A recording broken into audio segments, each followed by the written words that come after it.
Kang Soo, a renowned shipper known for his speed and punctuality, was eagerly heading to a new location on his motorbike. As he was riding alone, a coworker rode past and tried to talk to him.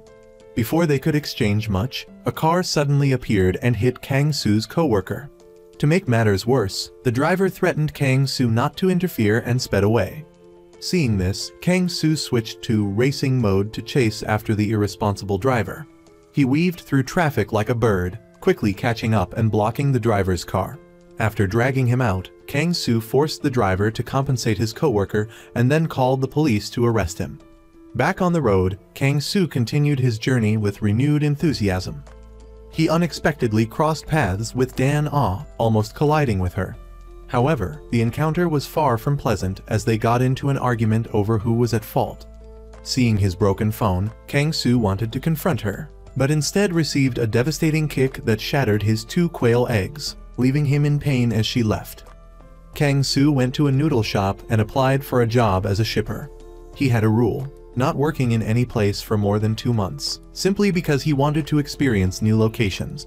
The shop owner, a cold and intimidating man with a distinctive tattoo, surprisingly agreed to Kang Soo's 2-month condition. Most shippers couldn't handle the job for longer than a week. Things seemed peaceful, like the bowl of noodles he just ate, until another obstacle appeared. A woman, with the cold demeanor of an ex-lover, walked in and asked Kang Soo what he was doing there.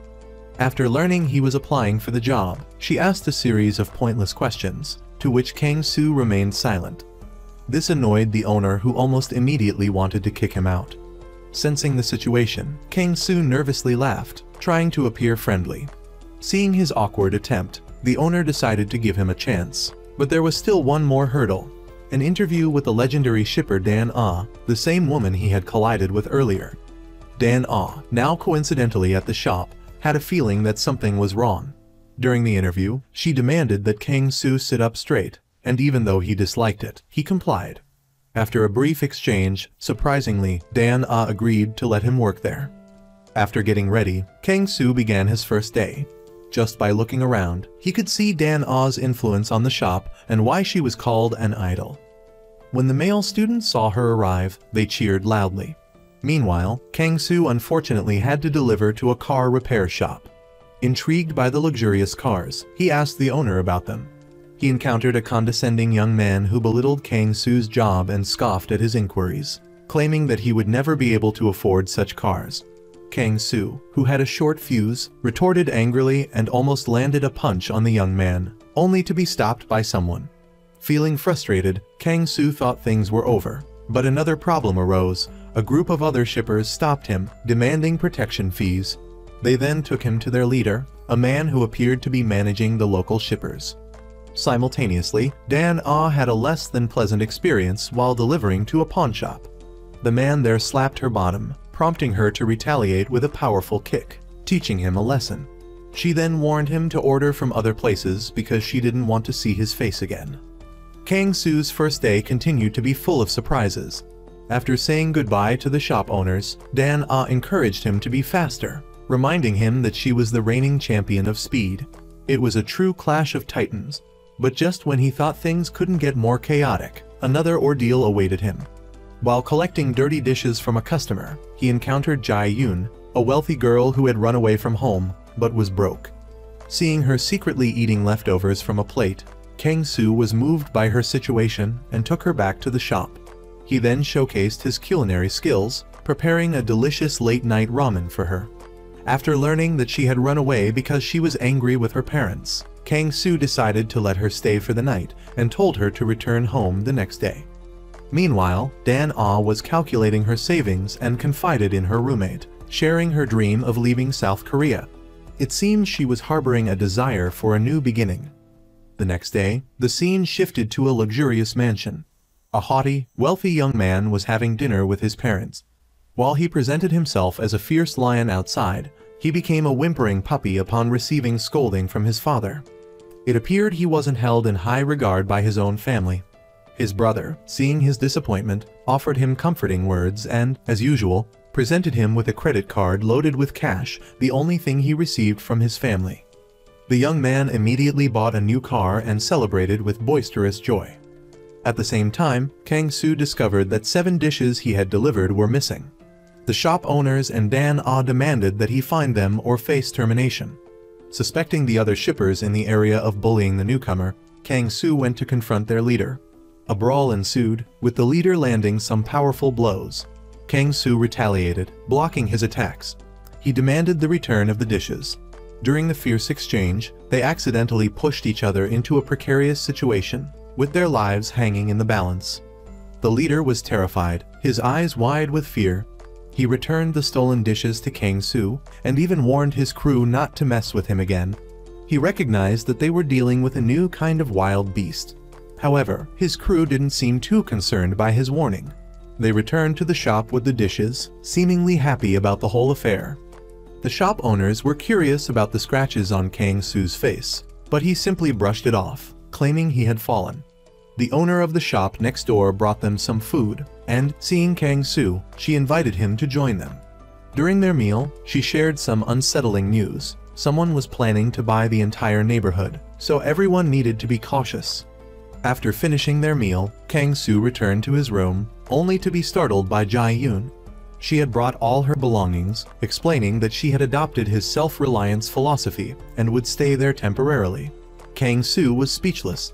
After gathering his composure, he tried to convince Jae-yoon to leave, saying he couldn't afford to take care of her, especially since she was a complete stranger and a high school student. When Jae-yoon heard about her age being an issue, she quickly pulled out her ID, proving she was actually 23 years old. She had run away because she didn't want to be controlled by her parents, feeling suffocated by their constant pressure. Touched by her story, Kang Soo relented and allowed her to stay, but set some rules.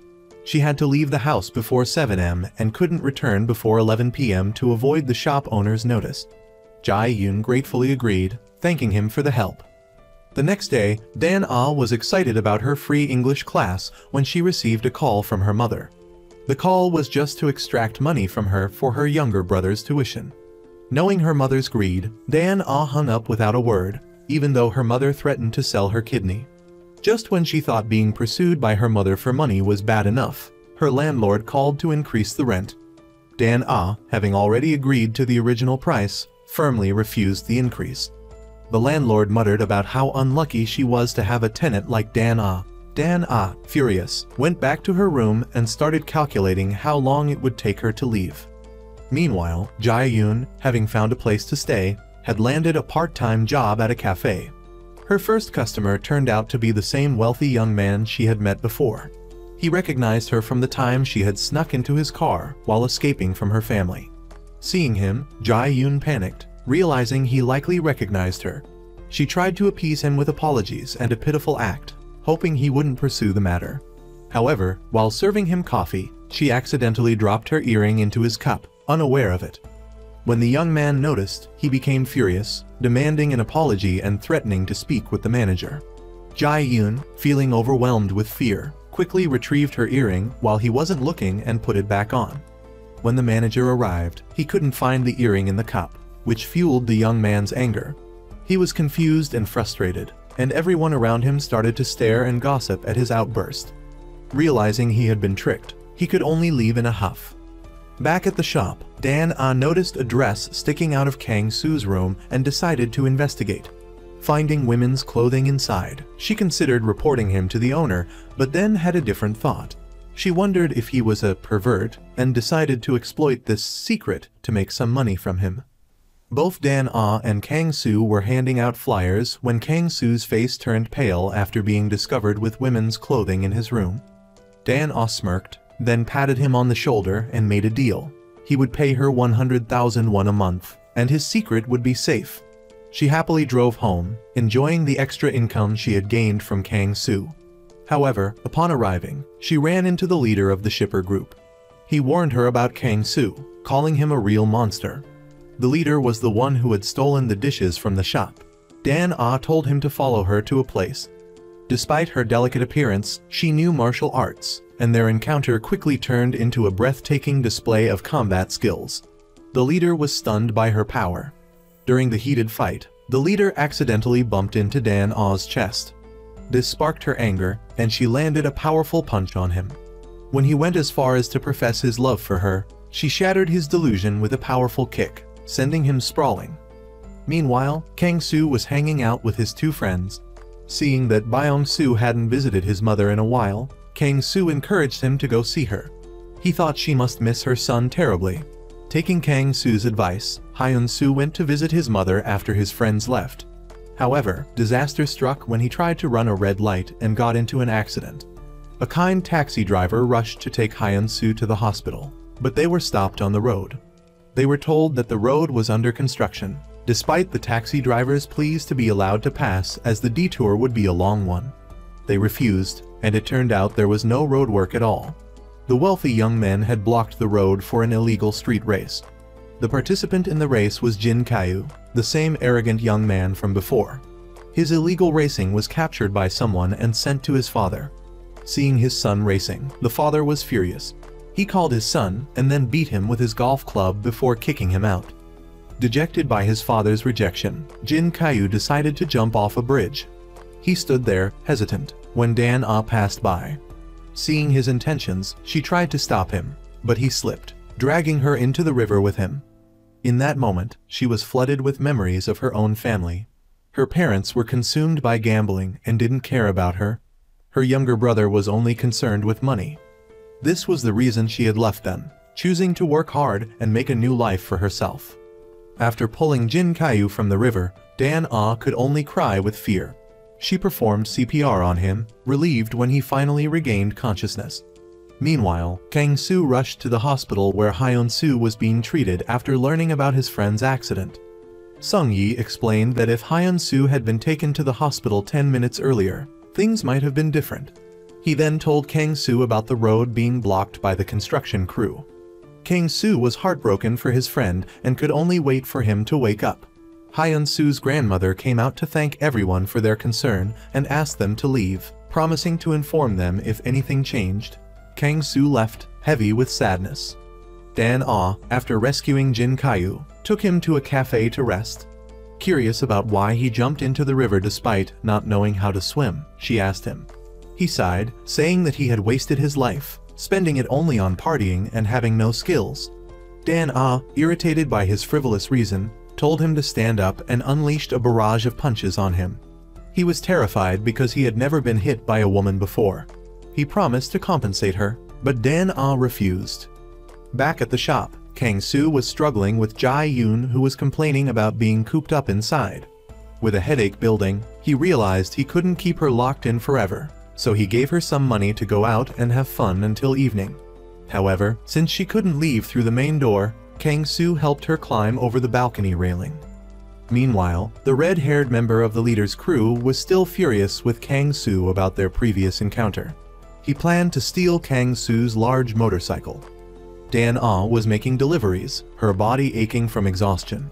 The elevator broke down, forcing her to take the stairs. When she arrived at the delivery location, she was met with a group of rude and disrespectful teenage girls who looked down on her job as a delivery person. Dan-ah, already tired, told them she wouldn't tolerate their behavior today. If she was feeling better, she would have taught them a lesson. Leaving the building, Dan-ah fainted from exhaustion and fell into a flower pot, shattering it. The owner of the apartment building rushed out, more concerned about the expensive pot than the unconscious woman. Dan-ah was quickly taken to the hospital. By chance, Jin Kyu, who was checking up on his health after yesterday's jump, saw his savior being rushed into emergency. He rushed to check her in and stayed by her side. After Dan-ah regained consciousness, she received a call from the shop owners, demanding that she return immediately as they had many deliveries to make. But Dan-ah's health was too weak to continue. With no other options, she turned to Jin Kyu and asked him to take her place. Kang-soo, seeing Jin Kyu enter, recognized him as the condescending guy from before. Knowing he was filling in for Dan-ah, Kang-soo tried to teach him how to wrap the noodles for delivery. But as a spoiled rich kid, Jin Kyu was unfamiliar with work and ended up ruining the noodles. His arrogant personality surfaced when he encountered a difficult customer, instantly becoming disrespectful. Luckily, Kang-soo intervened before things escalated into a fight. After a long day, both Kang-soo and Jin Kyu washed dishes together. It was only then that Jin Kyu realized the wrongness of his actions and apologized. Kang Soo, being a forgiving person, quickly forgave the rich boy.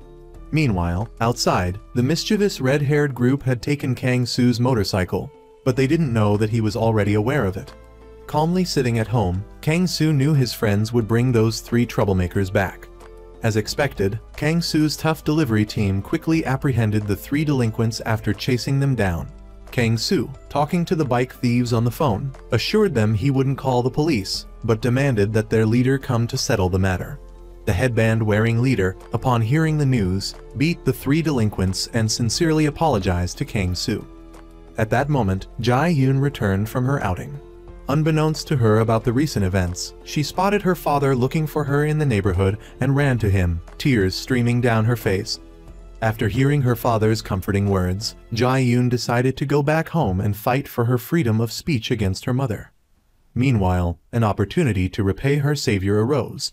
Jin Kyu transferred Dan-ah to a VIP hospital room and promised to cover all her medical expenses. Dan-ah thought she was dreaming, as it seemed too good to be true. Jin Kyu then showed her a newspaper article with a picture of his family and said he was the son of the Oh-sung group. Dan-ah was overjoyed. She had saved a real gold mine, something she wouldn't have believed even in her dreams. Back at Jae-yoon's house, her mother agreed to give her freedom in the future. But for now, she had to go on a date with someone she had arranged for her. If they didn't like each other, they could break up, and she wouldn't interfere. Jae-yoon agreed without knowing that this person was Jin Kyu, her nemesis. The next day, Kang Soo went to visit his friend Hyun Soo. Seeing that he was still unconscious, Kang Soo quietly left, suspicious about the road construction from the previous day. He knew there was no road work going on. After asking the taxi driver, they realized something was amiss. Only expensive luxury cars were coming out from that area. As promised, Jae-yoon met the person her mother had arranged for her. Seeing Jin Kyu, they were both speechless, completely surprised by their unexpected connection. However, their conversation was short-lived as neither of them were interested in the date. Kang Soo, having gathered some information about the wealthy group involved in the street racing that had blocked the road, went to the police station to report it. However, due to insufficient evidence, he continued his investigation. He noticed Dan-ah leaving her apartment late at night, recovering from her illness. He followed her and saw her struggling to carry a heavy stack of books. Kang Soo offered to help, and afterwards, he even cleaned up the apartment, leaving Dan-ah deeply grateful. During their conversation, Dan-ah confided in him about why she was working so hard. She wanted to take free English classes. Meanwhile, Kang Soo, determined to get justice for Hyun Soo, enlisted his fellow shippers to help find clues. They worked together, distributing flyers and even putting up banners, hoping to find something. However, work was still work, and Kang Soo continued to diligently fulfill his duties as a super-fast shipper. Jin Kyu, on the other hand, continued to diligently replace Dan-ah while she was recovering. Despite the heavy rain, he tirelessly made deliveries. Their lives intertwined, with Kang Soo seeking clues during the day, then delivering food with Jin Kyu in the afternoon. Neither of them knew that the person Kang Soo was searching for in the racing incident was actually Jin Kyu. Back at Jae-yoon's side, she finally received her parents' permission to move out. However, her freedom led to a new problem. Jae-yoon found Dan-ah in her room and fled to Kang Soo's place for refuge. Upon returning home, Kang Soo was surprised to find Jae-yoon sleeping soundly in his room.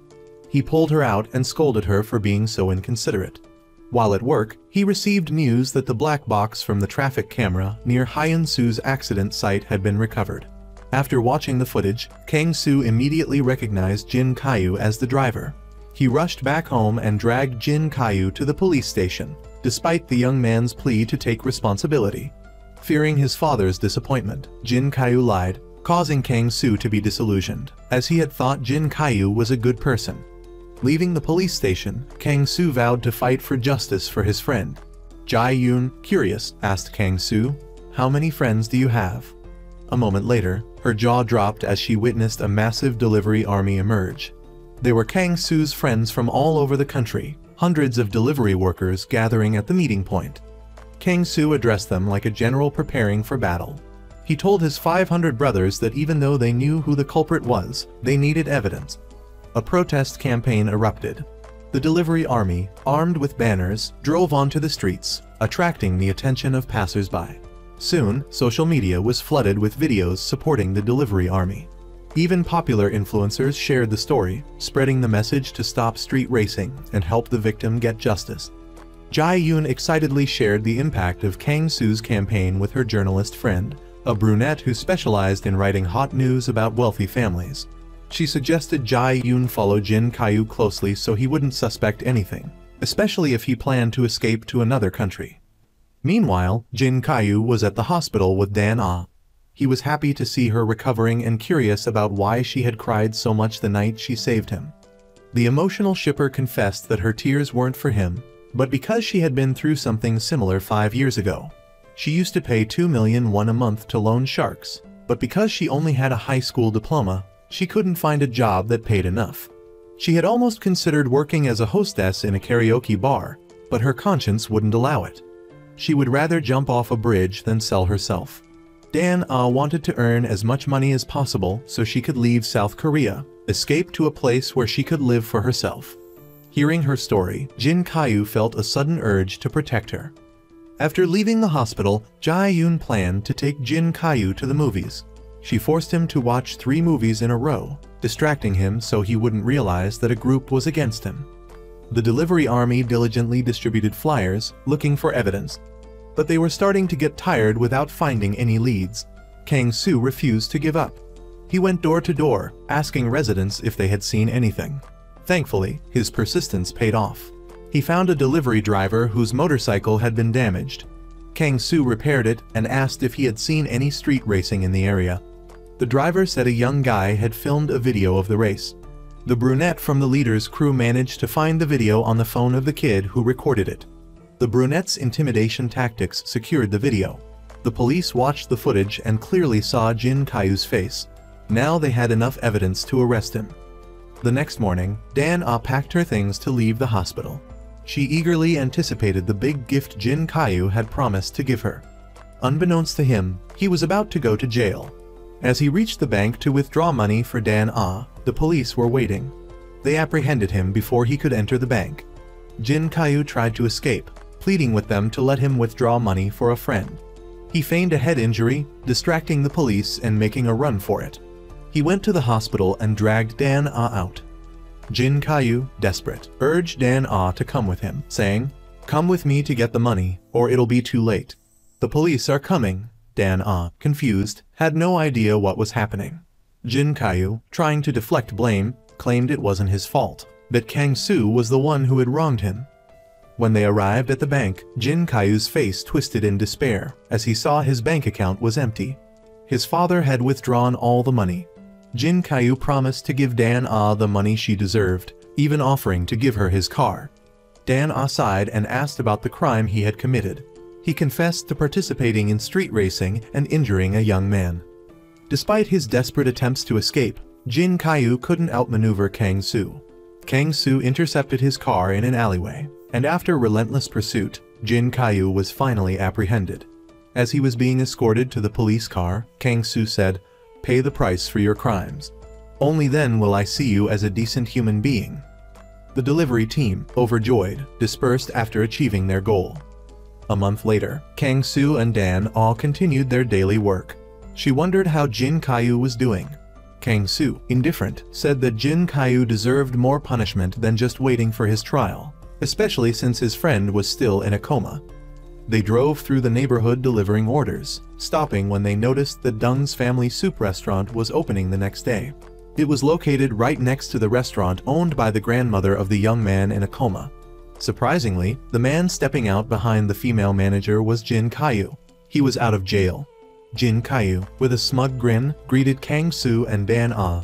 Kang-soo was shocked to see him standing before him. Jin Kyu cheerfully announced that all he had to do was pay a 3 million won fine, and now no one could consider him a criminal anymore.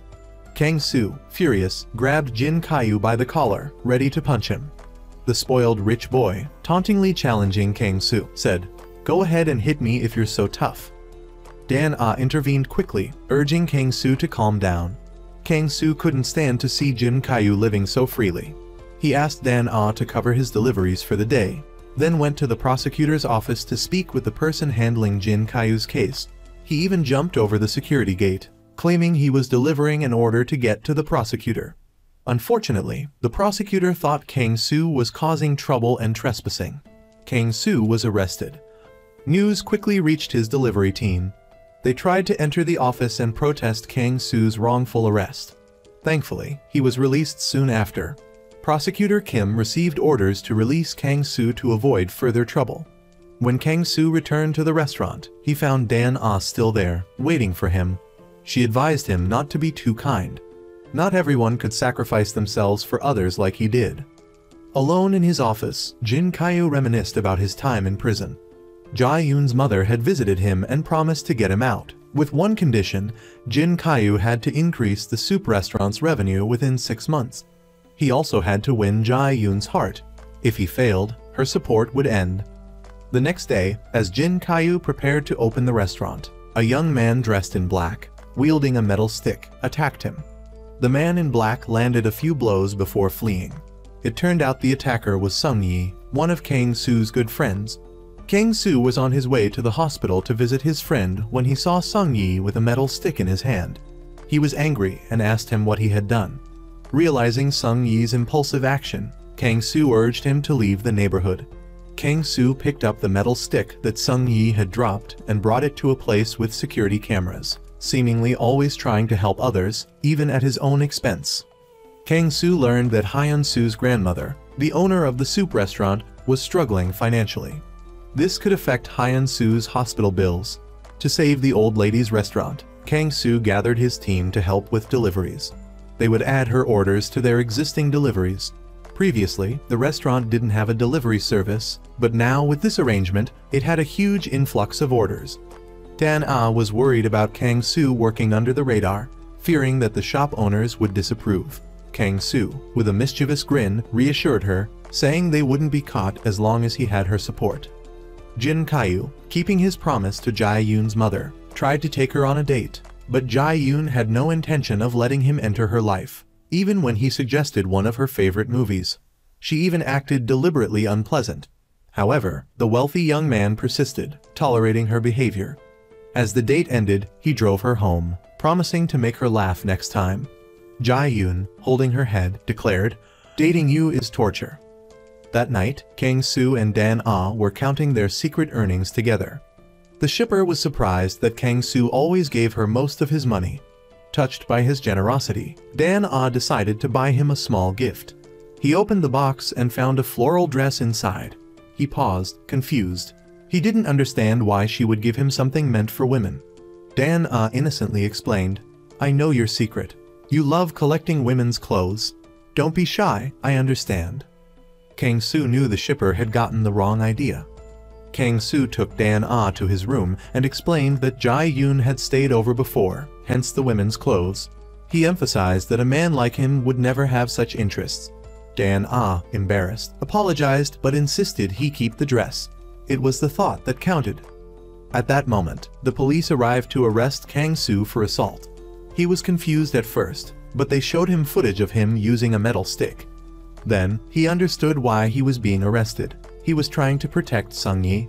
Jin Kyu walked up from behind and said, "I never thought you were the one who attacked me that night."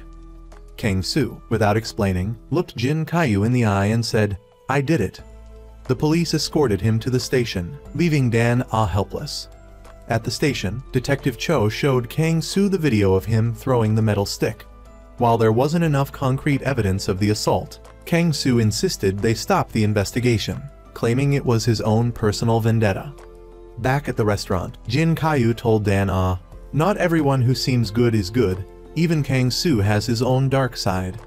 Dan Ah still didn't believe that Kang Soo was violent and capable of assault. At the police station, Jae-yoon sobbed and pleaded with the delivery team, "Help Kang Soo. Jail is not the place for him." Sung Yi arrived by car, ready to clear his friend's name. He confessed to attacking Jin Kyu, but when the police asked for concrete evidence, he had nothing to offer. The police were frustrated because two people were claiming responsibility for Kang Soo's actions. All three men insisted on being the criminal to help Kang Soo. The police, exasperated, dismissed them all and detained Kang Su. The next day, Dan Ah went to find Jin Kaiyu. She begged him to forgive Kang Su, but Jin Kaiyu was still hurt by being sent to prison by Kang Su and had no intention of letting him off. He hated Kang Su's self-righteous attitude. Kang Su, even in prison, was well respected. His polite and clever demeanor prevented the prison bosses from bullying him. He even played soccer and exercised with the other inmates. The next day, Dan Ah delivered an order to the police station and overheard a story about several people claiming responsibility for Kang Su's assault. She rushed to find Sung Yi, the most likely perpetrator. With a threatening attitude and interrogation, she asked him if he had done it. Sung Yi, though a tough guy, confessed to being the mastermind behind the attack on Jin Kaiyu. Kang Su had only wanted to protect his friend. Hearing the truth, Dan Ah was heartbroken and frustrated by Kang Su's incredible kindness. Jin Kaiyu visited the restaurant where Dan Ah worked. He wanted to take her out to eat. It was his payday from his first job. Dan Ah was not in the mood for food, even though Jin Kaiyu had placed a wad of cash on the table. He still wanted to fulfill his promise to buy her a gift. Dan Ah looked at the money. She no longer cared about Jin Kaiyu's money. She would save her own and leave the country. Later, Jin Kaiyu was working late at the restaurant when Sung Yi appeared with his familiar iron bar. He came to attack Jin Kaiyu directly and confessed to his actions. He demanded Jin Kaiyu release Kang Su. Sung Yi purposely removed his mask and ordered Jin Kaiyu to remember his face and report it to the police. He was ready to go to jail, so Jin Kaiyu should act quickly, or else he would face the consequences.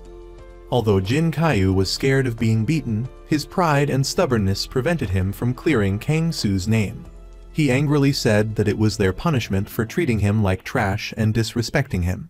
His life was also ruined.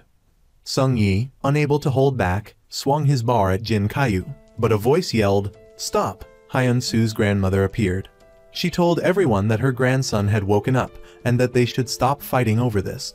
She introduced herself to Jin Kaiyu, hoping he would release Kang Su.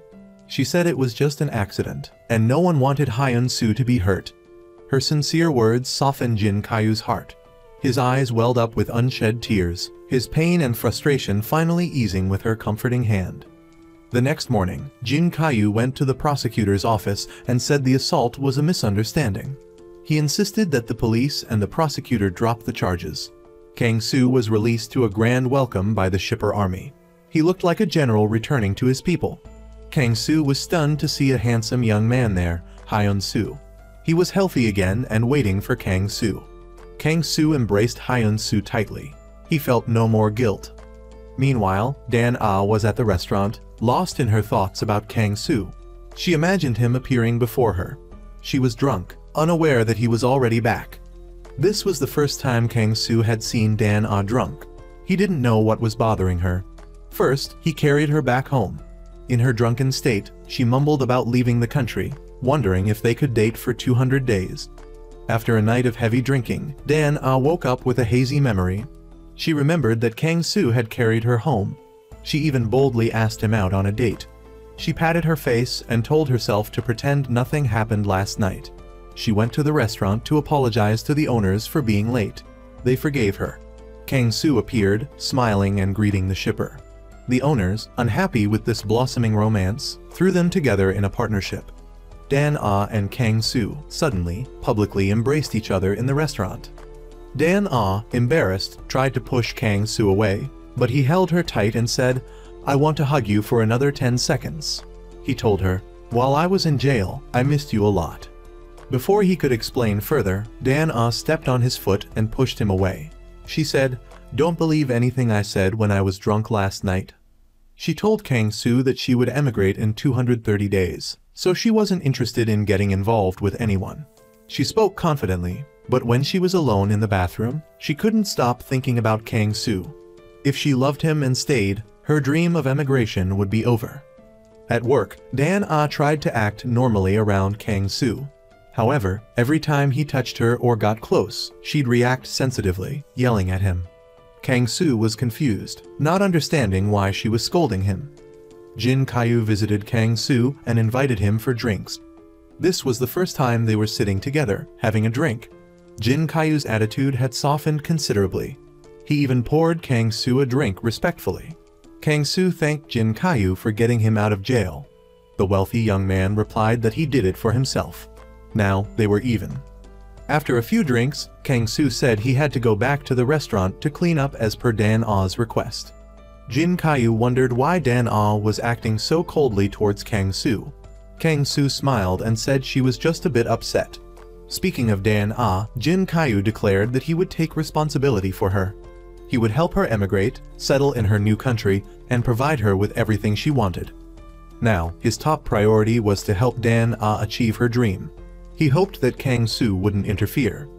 Kang Su understood that Jin Kaiyu had special feelings for Dan Ah, but he found it funny how he acted like he knew her best. Jin Kaiyu might know her dreams, but Kang Su understood her heart. He knew how much she wanted to be independent and not depend on anyone. Hyun Su's mother visited him in the hospital.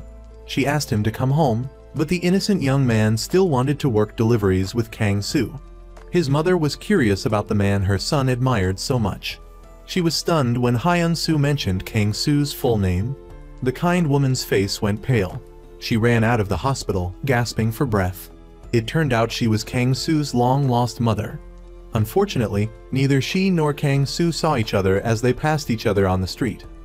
Kang Su went to Dan Ah and asked her why she had treated him like a punching bag for the past few days. He said that if she continued, people would think she actually had feelings for him. Dan Ah thought for a moment. She realized she had feelings for him. To confirm her feelings, she and Kang Su decided to go on a date for a day. They went to the movies, but they chose a horror film. While watching, Kang Su clung to Dan Ah. After the movie, they went to a claw machine game center. Kang Su was determined to get her a small teddy bear, even though he spent a lot of money trying. He won the prize. He happily attached the bear to Dan Ah's bag. He told her that when she was feeling down, she should look at the bear, and it would make her feel better. Dan Ah had actually prepared a gift for Kang Su. She gave him a pair of sneakers. She couldn't accept gifts from him without reciprocating. She hesitantly said, "Consider this a goodbye gift." Kang Su's face fell. He asked, "When are you leaving?" Dan Ah choked back tears and said, "You don't need to know. You don't need to care about a stranger like me." That night, Kang Su drove around the neighborhood, remembering the time he spent with Dan Ah. Meanwhile, Dan Ah was in her room, looking at the bear, and she broke down in tears. When he went back home, Kang Su was surprised to see the shop owners waiting for him. They wanted to say goodbye to him for the last time. They all knew that Kang Su didn't stay anywhere for more than 2 months. His goal was to find his mother. As he looked at the only picture he had of her, he noticed that she looked exactly like Hyun Su's mother. There was no doubt now, Kang Su's mother was the same as Hyun Su's. But an unexpected event happened while Kang Su was sitting in the restaurant. Dan A's eyes lit up when she saw the male lead, and she was even happier when he said he wouldn't leave. Kang Su reassured the shipper that he wouldn't go anywhere anymore, and that he hoped she wouldn't immigrate too quickly. They continued working together. One time, the elevator broke down while Dana was delivering, and she was out of breath from climbing the stairs. Kang Su quickly grabbed her delivery box and rushed upstairs to help her. That night, Kang Su lay in his room, clutching the shoes Dana gave him. He wondered if he was making the right decision by staying. His goal was to find his mother, but now another desire was creeping into his heart. The next morning, the male lead's mother came to visit Hyun Su. Realizing that the child she had abandoned was right there, she could only hide in a corner and cry. Hyun Su, still innocent, kept wanting to introduce his mother to the male lead. Kang Su laughed and said, "Hopefully next time, I have something to do now." Jin Kaiyu and Jae Yoon's relationship was getting better. He would often appear when she went out to eat lunch, and seeing that she only had a triangle sandwich, he offered to take her out for a better meal. Jae Yoon shook her head and said no, but she started asking Jin Kaiyu about his personal life, making him feel both annoyed and endearing. Every time he saw Jae Yoon, the rich boy felt a sense of freshness and excitement. He didn't realize he was smiling more. Meanwhile, the unbeatable delivery couple spent the day teasing each other. Kang Su and the female lead played rock paper scissors to decide who would move first, and the male lead always won, making Dana sulky. The rich boy went to the English center early to focus on his studies. He was surprised to see Dana there too. Jin Kaiyu asked the female lead if she wanted to have coffee after class, but she ignored him because she saw Kang Soo cleaning. The rich boy silently observed the female lead and Kang Soo joking around the office. Kang Soo found Jin Kaiyu on the rooftop. The kind male lead offered him a cup of coffee and asked how his studies were going. The rich boy said, "It's hard to start learning English at my age." They were currently competing with each other for business in the neighborhood. Jin Kaiyu told Kang Soo he didn't need to be nice to him, but the male lead always maintained his righteousness. He patted Jin Kaiyu on the shoulder and said, "Let's both do well." The next morning, disaster struck. Word got out about Kang Soo and the delivery team secretly helping the old lady move her belongings. The other restaurant owners were furious, believing the old lady had tricked their employees for her own personal gain. The old lady quietly apologized, taking full responsibility and begging the owners to forgive the delivery team. Kang Soo stepped forward and apologized, saying, "It was all my idea." The angry owners fired the entire delivery team. The shippers were disheartened, lamenting where they would find work now. If they went to another area, they wouldn't be able to live together anymore. Kang Soo bowed his head and apologized to the owners of the restaurant where he worked. It turned out they had known about his secret help for the old lady all along. The tattooed owner told Kang Soo to continue doing what he was doing. Dana also volunteered to help him. This continued behavior made the owners increasingly believe that the shipper had feelings for Kang Soo. Meanwhile, Kang Soo went to the restaurant to meet the old lady. He told her he was ashamed of causing the other delivery guys to get fired. This made him even more determined to succeed in helping her, otherwise, he would punish himself. Dana, who once thought he was a fool, now felt a surge of admiration for him. Good people often get the short end of the stick, she thought. When Dana returned to the restaurant, she saw Jae-yoon there in a martial arts outfit. It seemed she wanted to challenge Dana. Jae-yoon dragged Dana to an empty patch of grass and showed off some feline fighting moves. However, Dana didn't need to lift a finger. She simply dodged a few attacks, causing Jae-yoon to fall hard. The bush girl immediately realized her rival was super strong and changed her attitude to that of a scared bunny. Jae-yoon asked if Dana also liked Kang Soo. If not, she would continue pursuing him. Dana was taken aback by this question. She just said, "You can do whatever you want." Back at the restaurant, Kang Soo and Dana were washing dishes. She hesitantly told him he should pay more attention to Jae-yoon.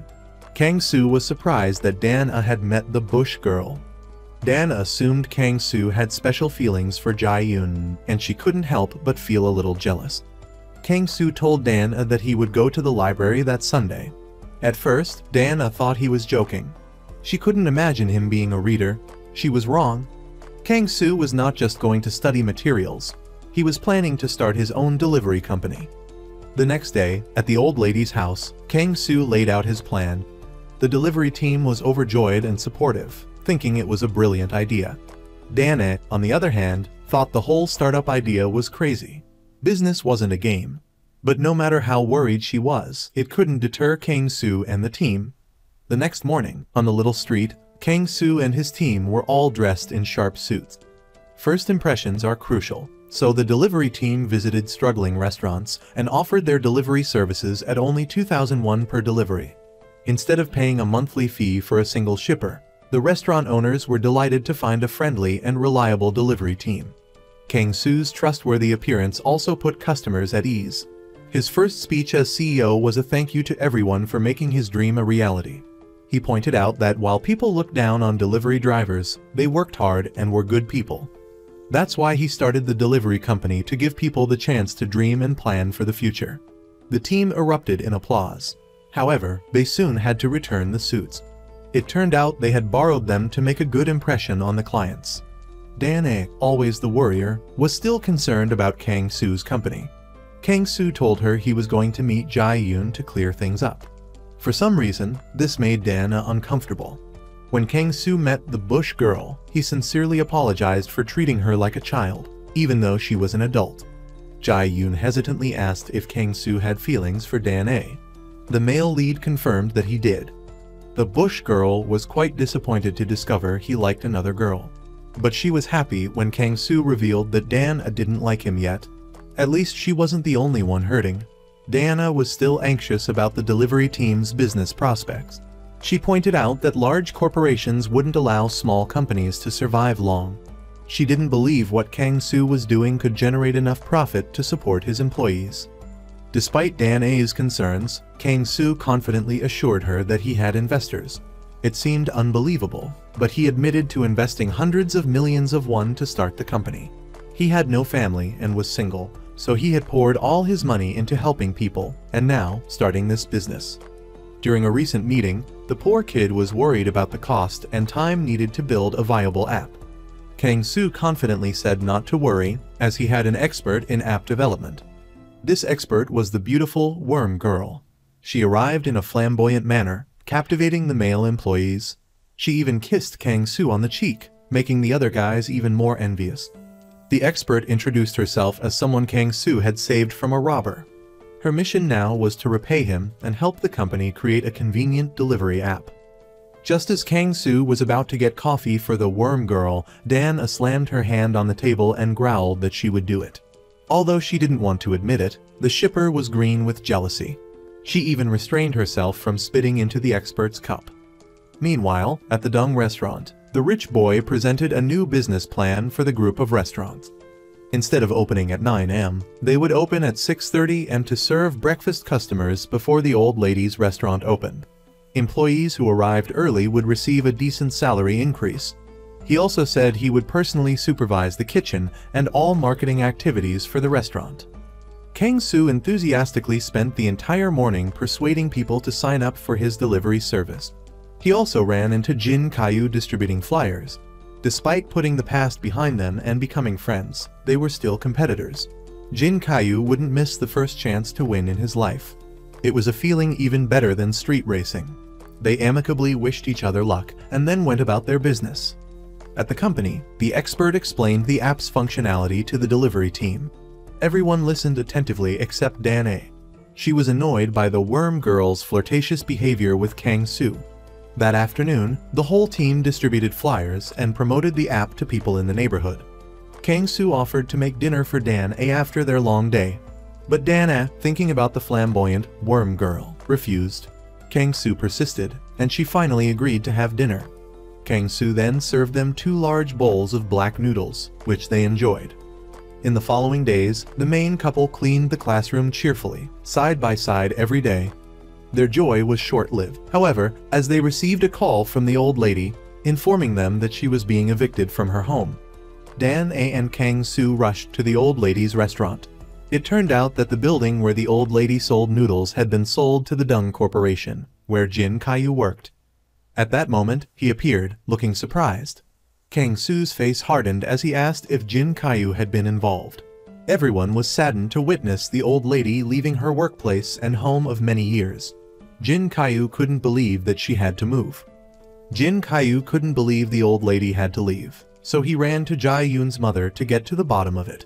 She said it was actually helping Jin Kyu because Han Yong was merging with a delivery service, so they needed to buy the building immediately to increase the restaurant's revenue. Jin Kyu argued that he had been working hard without needing to bring others down. Why should an innocent, hardworking person like the old lady suffer the consequences?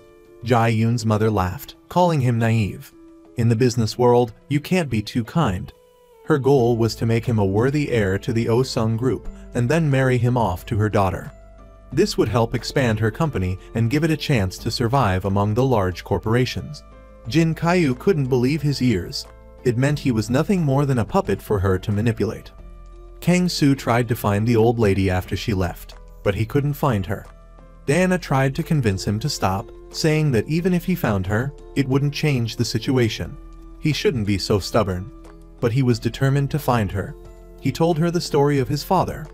Back then, his father was very sick and needed money for treatment, but he didn't have it, so he was kicked out of the hospital. During those days, his father had to live through hell. Kang Soo couldn't stand the fact that everything was happening the same way.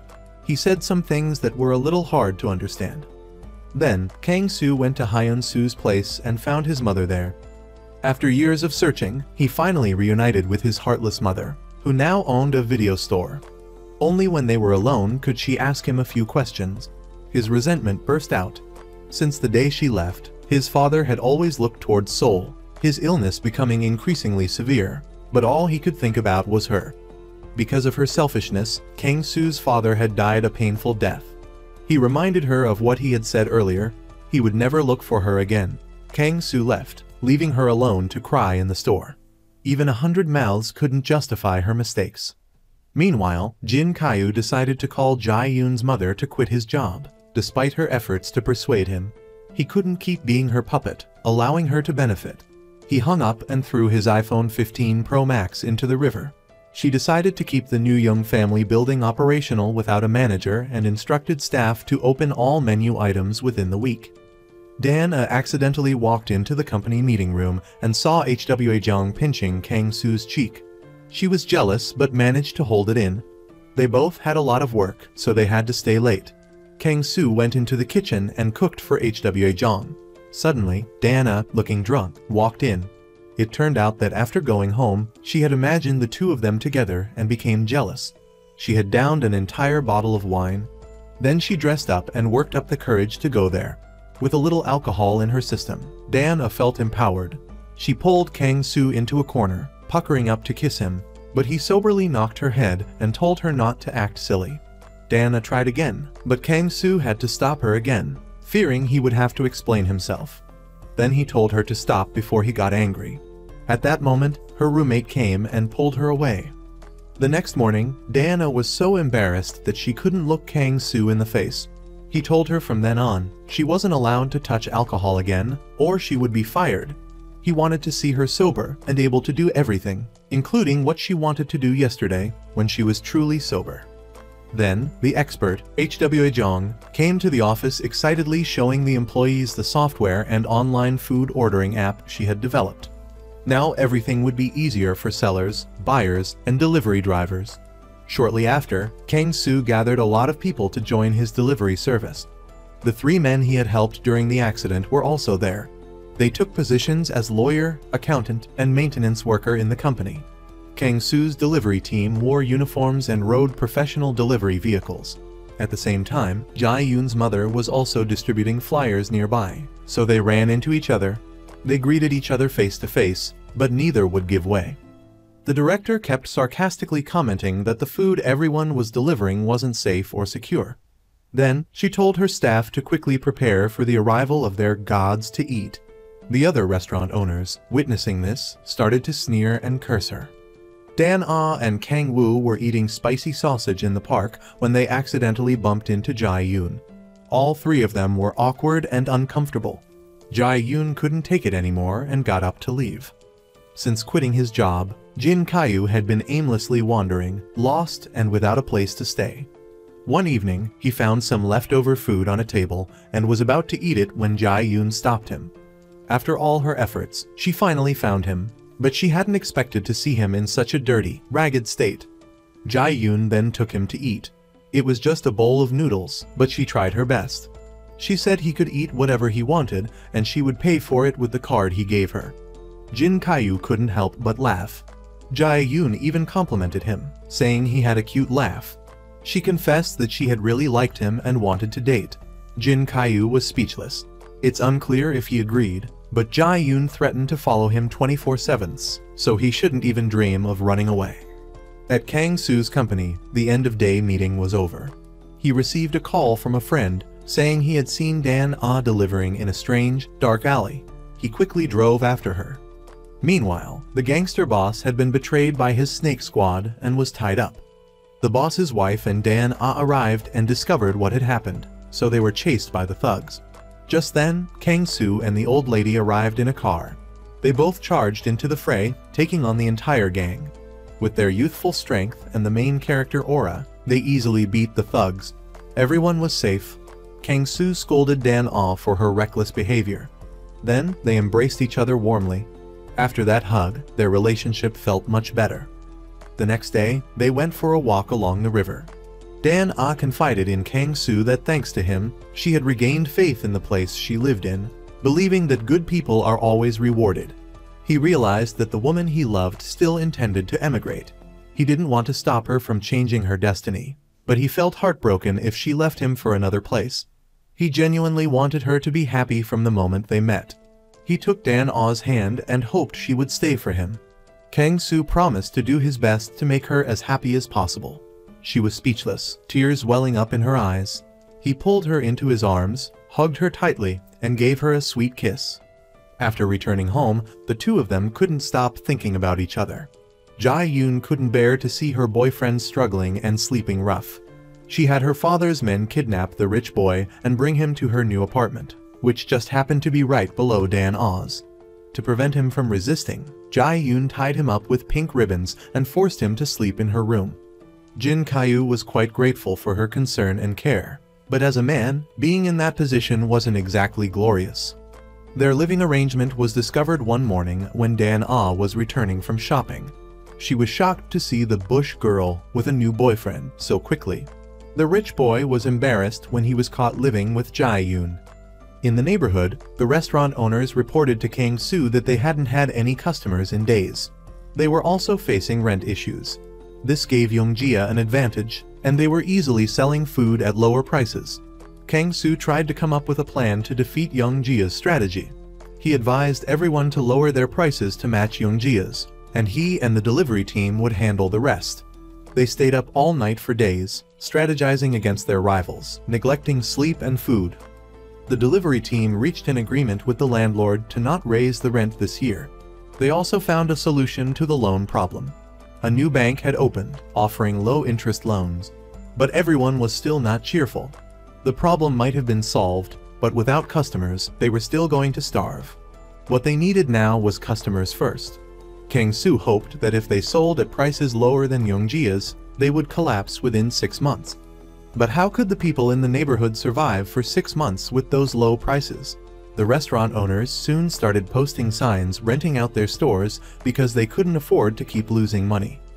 After long days of tiring work with no results, Kang Soo was starting to doubt his own abilities. He sat alone in his office, deep in thought. Just as he was about to give up, Dan Ah rushed in and begged him to try again. He had promised to make her happy, so he couldn't give up so easily. If he succeeded, she wouldn't leave.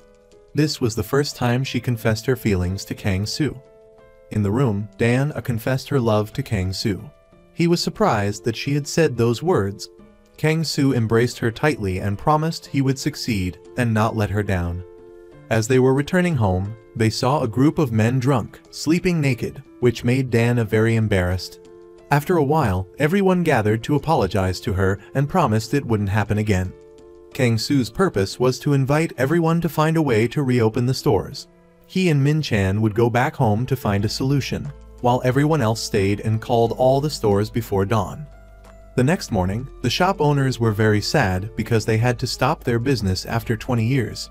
Just then, Kang Soo and 2 others arrived. He brought a lot of items from the mountains and told everyone to start their business back up as usual, but they had to sell at the same price as the Yoongjia restaurant.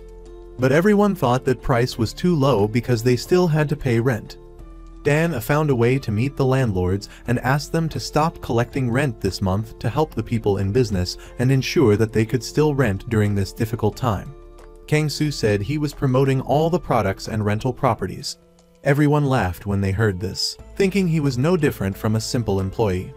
But Kang Soo was a man of influence, so they could only accept it and leave. Then, Gong Ji handed out advertising signs to everyone to put in front of their stores. The scene shifted to Hai, who saw her sales statistics had dropped by 20% and didn't know why. She quickly went to the business district. As she arrived, she ran into Kang Soo delivering. He said he was just following the chairman's orders, and everyone was working hard for money. She could only grit her teeth and endure it. Meanwhile, Jin Jae-yu and Jae-yoon were having dinner together. He was uncomfortable having to feed her every bite like a child. Jae-yoon advised him to find a new job, but he felt no one would hire him because he was clumsy. Kang Soo was taking 2 business owners to get a loan from the bank. Nant was enthusiastically willing to grant them a loan even though they hadn't made any profit yet. The loan guarantor was none other than CEO Kang Soo. When they returned home that night, everyone praised him and Dan Ah for achieving the impossible. Just then, Jae-yoon arrived to ask for a job for Jin K so he could join the delivery team. Kang Soo didn't hesitate to agree, which made her very happy. Back home, Jin Yoon and Jin Jayu were preparing for bed. But he had built a barrier on the bed so no one could take his space. But she really wanted to sleep with him. He refused because of the traditional Chinese belief of avoiding physical contact between men and women. Just then, her father came to visit his daughter's new apartment. Jin Jayu quickly hid in the bathroom. The father saw the bed divided in two and was curious. Jai Yoon quickly said it was the bear's sleeping spot. He happily gave his daughter money and left, making them both breathe a sigh of relief. Kang Soo and Dan A were having dinner at home. They encouraged and comforted each other, working together to overcome their difficulties, and shared a loving kiss. The next morning, Jin Jayu received a call saying he had been hired by First Ship. Before he could react, 3 people came over and told him to go to work because they really needed his help. He went to work immediately and took a job handing out flyers in a cute cow costume.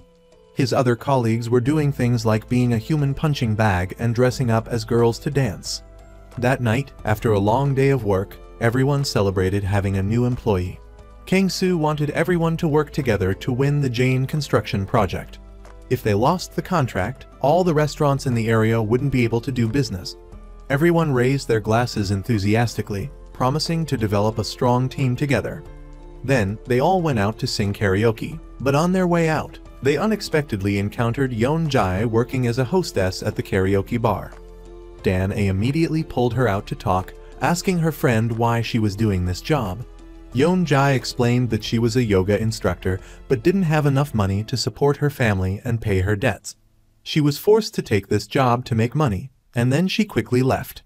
Kang Soo, who was outside, had heard everything. When they got home, Diana still didn't understand why Yeon Jae had lied to her. She blamed herself, wondering what she had done to make Yeon Jae lose trust in her. Kang Soo comforted her and told her to trust Yeon Jae, because she must have some reason for keeping it a secret. After saying that, he hugged Diana to comfort her. The next morning, Jin Jayu and Kang Soo went to Jane Construction together. But as they arrived, they encountered Hai Ran. She was furious that Kang Soo had stolen Jin Jayu from her. Then, Hai Ran went to submit her bid. Meanwhile, Beek gathered all the business owners to implement their plan, fighting as a united family. Everyone was enthusiastic about their work. Some sold from home, others delivered to companies, and they didn't forget to help others and perform cultural performances. At the end of the workday, Diana returned home and found Yeon Jae in her room. She apologized for what she did. At that moment, she was scared and had no money, so she took that job. Diana happily forgave her and comforted her, telling her not to do that again. The next morning, the results of the Jane construction contract were officially announced. Everyone waited anxiously for the outcome. Finally, the results were announced. First Super had the most votes. Everyone was happy with the result. But Hai Ran's Dongjia restaurant had lost this time. She left angrily. Back in her office, she didn't know why she had lost. Her assistant said that First Shiper had appealed to customers better than anyone else, so they won. Hai Ran was furious and fired all the managers in the company, except the head manager. Everyone was angry at her decision. Meanwhile, all the restaurants were operating successfully again and had many customers. Kang Soo and Dan were happy to see this. They returned to the meeting. Everyone was happy about their victory and their success that day. They especially praised Jin Jayu's fighting spirit. He had dedicated himself to the company. Back home, Jun and Jin Jayu were talking. He thanked her for helping him during this time. Jun took the opportunity to confess her love, making Jin Jayu speechless for 5 seconds. He then kissed her. But she realized she hadn't brushed her teeth and quickly ran away. The next morning, work started as usual. Everyone was enthusiastically working when suddenly Jun's father appeared. He blamed Diana for treating him badly before. She apologized for the things that happened in the past. He then left. Meanwhile, Hai Ran was plotting something sinister, and she had already made her preparations. Her assistant went to a store to talk to the staff there. Another person went to find Sung Yi and wanted to meet him after work. As soon as he arrived, Hai Ran threatened Sung Yi, saying she could put him in jail if she wanted to because she had some evidence against him.